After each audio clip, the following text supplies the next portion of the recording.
Bismillahirrahmanirrahim. Assalamualaikum warahmatullahi wabarakatuh. Pada pertemuan pertama kita akan membahas tentang muqaddimah ilmu tajwid ya, atau tajwid Al-Quran. Kenapa kita awali dengan muqaddimah ilmu tajwid ya, agar ketika kita belajar selanjutnya ada semangat gitu. Kenapa kita butuh pelajaran tentang tajwid ya, seperti itu. Sebelumnya kita buka dengan membaca basmalah. Bismillahirrahmanirrahim. Rabbi zidni ilma warzuqni fahma. Ya Allah, tambahkanlah aku ilmu dan berilah aku pemahaman, amin ya. Kemudian awalan adalah pengertian tentang ilmu tajwid. Menurut bahasa, ilmu tajwid adalah memperbaiki dan memperelok atau memperindah sesuatu. Nah, di sini adalah memperindah bacaan Al-Quran. Menurut istilah, tajwid adalah membaca Al-Quran dengan benar sebagaimana bacaan Rasulullah SAW, bacaan para sahabat. Dengan cara apa? Dengan cara mengeluarkan huruf dari makhrajnya secara benar, memenuhi sifatnya dan memperhatikan hukum bacaannya. Kemudian berikutnya adalah hukum mempelajari ilmu tajwid secara fardu kifayah atau secara kolektif ya, hukumnya sunnah. Namun dalam prakteknya itu adalah fardu ain atau kewajiban individu ya, karena dalam Al-Quran surat Al-Muzammil auzid alaihi warotilil qur'ana tartila ya. Mohon maaf ini bacaannya karena ada konversi dari Microsoft Word ke PDF, jadi tulisan Arabnya jadi tersambung-sambung ya. Artinya atau lebih dari 1/2 itu, dan bacalah Al-Quran itu dengan perlahan-lahan ya. Bacalah Al-Quran itu dengan perlahan-lahan. Warotilil qur'ana tartila ya, jadi tidak boleh terburu-buru dalam membaca Al-Quran.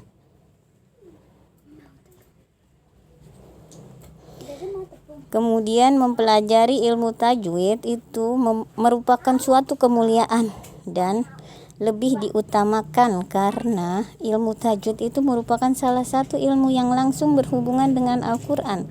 Ya, Al-Quran itu merupakan pedoman hidup kita ya. Apa keutamaannya?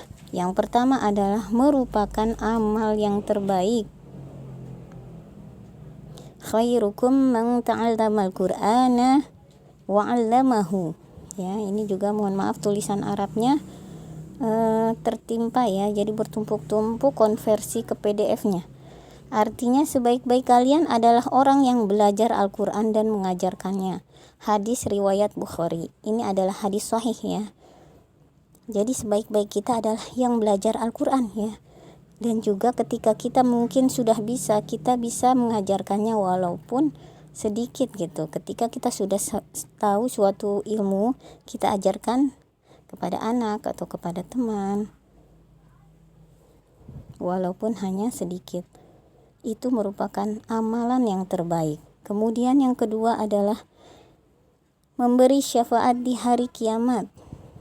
Masya Allah ya, ketika tidak ada orang lain yang bisa membantu, maka Al-Quran ini adalah syafaat bagi kita. Seperti dalam hadis dari Abu Umamah Al-Bahili, beliau berkata, aku mendengar Rasulullah SAW bersabda, Iqra'ul Qur'ana fa innahu ya'ti yawmal qiyamati syafi'a li ashabih. Iqra'uz Zahra wa innil baqarata wa surata Ali Imrana fa innahuma ta'tiyani yawmal qiyamati ka'annahuma ghamamatani aw ka'annahuma ghayatani aw ka'annahuma firqani min tayrin sawaf tuhajjani an ashabihima. Iqra'u suratal baqarati fa inna akhzaha barakatan wa tarkaha hasratan wa la tastati'uhal batalah. Bacalah Al-Quran karena Al-Quran akan datang pada hari kiamat nanti sebagai pemberi syafaat bagi pembacanya. Masya Allah. Bacalah Az-Zuhrawain, 2 surat cahaya yaitu surat Al-Baqarah dan Ali Imran, karena keduanya datang pada hari kiamat nanti seperti 2 awan atau seperti 2 cahaya sinar matahari atau seperti 2 ekor burung yang membentangkan sayapnya bersambung satu dengan yang lainnya. Keduanya akan menjadi pembela bagi yang rajin membaca 2 surat tersebut. Bacalah pula surat Al-Baqarah. Mengambil surat tersebut adalah suatu keberkahan dan meninggalkannya akan mendapat penyesalan. Para tukang sihir tidak mungkin menghafalnya. Hadis riwayat Muslim nomor 1910. Masya Allah ya, syafaatnya Al-Quran luar biasa. Kemudian yang ketiga, mendapat derajat yang tinggi dan pahala yang banyak ya. Dalam hadis yang artinya orang yang membaca Al-Quran dan dia mahir membacanya akan bersama malaikat yang mulia lagi taat.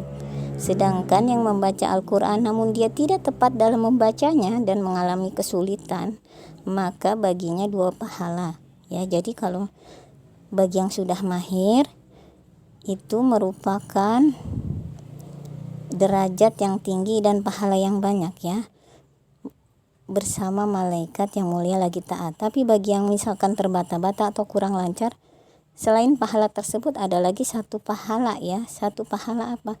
Karena dia berusaha untuk memperbaiki bacaannya ya, mengalami kesulitan ketika baca. Nah, usahanya ini harus dibarengi dengan belajar apa? Dengan belajar tahsin. Jadi jangan mentang-mentang dapat 2 pahala ya udah biarin aja, udah seadanya aja gitu. Tidak seperti itu ya, tapi berusaha dengan belajar tahsin. Kemudian yang keempat adalah mendapat sakinah dan rahmat. Dalam hadis Abu Hurairah radhiyallahu anhu, Rasulullah sallallahu alaihi wasallam bersabda, "Wa majtama'a qaumun fi baitin min buyutillah yatluna kitaballah wa yatadarasunahu bainahum illa nazalat alaihimus sakinah wa ghasyiyatuhumur rahmah wa haffathumul malaikah wa dzakaruhumullahu fi man indah." Tidaklah suatu kaum berkumpul di salah satu rumah Allah membaca kitabullah dan saling mengajarkan satu dan lainnya, melainkan akan turun kepada mereka sakinah.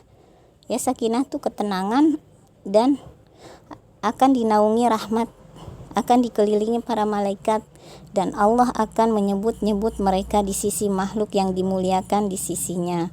Hadis riwayat Muslim ya, nomor 2699. Ada 4 keutamaan yang disebutkan di dalam hadis ini ya, bagi orang yang duduk di rumah Allah dan mempelajari kitab Allah. Yang pertama, akan meraih ketenangan. Sebagaimana disebutkan saat dibacakan surat Al-Kahfi, disebutkan oleh Al-Bara' bin Azib, ia berkata, "Bainama rajulun min ashabin Nabi sallallahu alaihi wasallam yaqra'u wa farasul lahu marbutun fid dar faja'ala yanfir fa kharaja ar-rajulu fanadhara falam yara syai'a wa ja'ala yanfir falamma asbaha dzakara dzalika lin-nabi sallallahu alaihi wasallam faqala tilka as-sakinatu tanazzalat bil Qur'an." Ada seseorang yang sedang membaca surat Al-Kahfi. Di sisinya terdapat seekor kuda yang diikat di rumah. Lantas kuda tersebut lari. Pria tersebut lantas keluar dan melihat-lihat, ternyata ia tidak melihat apapun. Kuda tadi ternyata memang pergi lari. Ketika datang pagi hari, peristiwa tadi diceritakan kepada Nabi Shallallahu Alaihi Wasallam. Lantas beliau bersabda, ketenangan itu datang karena Al-Quran. Hadis riwayat Bukhari dan Muslim. Imam Nawawi rahimahullah menyatakan itulah yang menunjukkan keutamaan membaca Al-Quran. Al-Quran itulah sebab turunnya rahmat dan hadirnya malaikat. Hadis itu juga mengandung pelajaran tentang keutamaan mendengar Al-Quran. Syarah Sahih Muslim. Ya, jadi karena kuda tersebut tadi ya melihat para malaikat ya turun, makanya jadi seekor kuda tadi yang diikat lari. Kemudian yang kedua akan dinaungi rahmat Allah ya. Inna rahmatallahi qaribum minal muhsinin. Sesungguhnya rahmat Allah amat dekat kepada orang-orang yang berbuat baik. Dalam hadis Salman ada yang berzikir pada Allah, lantas Nabi Shallallahu Alaihi Wasallam lewat ketika itu, beliau pun bersabda, Ma kuntum taqulun fa inni ra'aitu rahmata tanzilu alaikum fa ahbabtu an usyarikakum fiha. Apa yang kalian ucapkan? Sungguh aku melihat rahmat turun di tengah-tengah kalian. Aku sangat suka sekali bergabung dalam majelis semacam itu. Hadis riwayat Hakim dalam Al-Mustadrak. Kemudian yang ketiga, malaikat akan mengelilingi majelis ilmu. Tanda bahwasannya malaikat ridho dan suka pada orang-orang yang berada di dalam majelis ilmu. Wa innal malaikata la tadau ajtihataha ridal li talibil ilm. Sesungguhnya malaikat meletakkan sayapnya sebagai tanda ridho pada penuntut ilmu.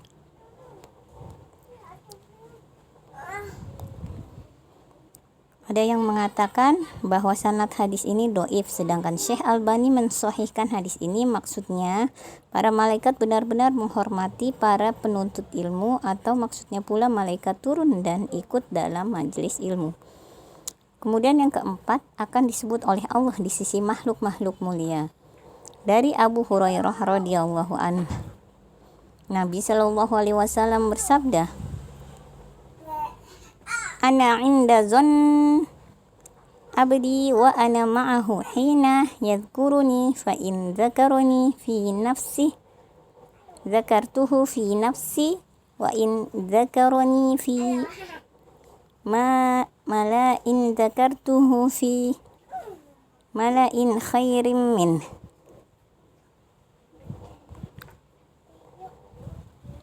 Aku sesuai dengan persangkaan hambaku padaku, aku bersamanya kala ia mengingatku.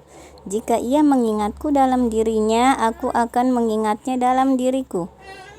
Jika ia mengingatku di suatu kumpulan, maka aku akan menyebut-nyebutnya di kumpulan yang lebih baik daripada itu. Hadis riwayat Muslim. Kemudian yang keutamaan yang kelima adalah menjadi pembeda antara mukmin dan munafik.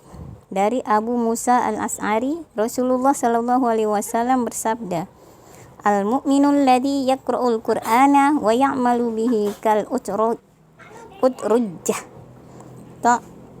ta'muha tayyibun wa rihuha tayyib wal mu'minul ladzi la yaqra'ul Qur'ana wa ya'malu bihi katamrah ta'muha tayyibun wala rihalaha wa mathalul munafiqil ladzi yaqra'ul Qur'ana karrayhanah rihuha tayyibun wa ta'muha mur wa mathalul munafiqil ladzi la yaqra'ul Qur'ana kalhanzalah ta'muha murrun aw khabith wa rihuha mur. Pemisalan orang yang membaca Al-Quran dan mengamalkannya adalah bagaikan buah utrujah, rasa dan baunya enak. Orang mukmin yang tidak membaca Al-Quran dan mengamalkannya adalah bagaikan buah kurma, rasanya enak namun tidak beraroma. Orang munafik yang membaca Al-Quran adalah bagaikan royhanah, baunya menyenangkan namun rasanya pahit. Dan orang munafik yang tidak membaca Al-Quran bagaikan hanzolah, rasa dan baunya pahit dan tidak enak. Hadis riwayat Bukhari nomor 5059. Kemudian yang berikutnya keutamaannya adalah baca satu huruf Al-Quran dibalas 10. Dari Abdullah bin Mas'ud radhiyallahu an, Rasulullah Shallallahu Alaihi Wasallam bersabda, Man qara'a harfan min kitabillahi falahu bihi hasanah wal hasanatu bi asyrin amthaliha la aqul alam harf walakin alif harf wa mim harf. Man qara'a harfan min kitabillah kataballahu lahu bihi hasanah la aqul alif lam mim haf walakinil huruf muqatta'ah. Al alif huruf, wal lam huruf, wal mim huruf. Siapa yang membaca satu huruf dari kitabullah, maka baginya satu kebaikan. Satu kebaikan itu dibalas dengan 10 semisalnya. Aku tidak mengatakan alif lam mim itu satu huruf, namun alif itu satu huruf, lam itu satu huruf, dan mim satu huruf. Hadis riwayat Tirmizi nomor 2910. Tirmizi mengatakan hadis ini adalah hasan sahih. Al-Hafiz Abu Thahir mengatakan bahwa sanad hadis ini hasan. Wallahu a'lam. Itu saja tentang muqaddimah ilmu tajwid. Mohon maaf apabila banyak kekurangan dan kesalahan. Wassalamualaikum warahmatullahi wabarakatuh.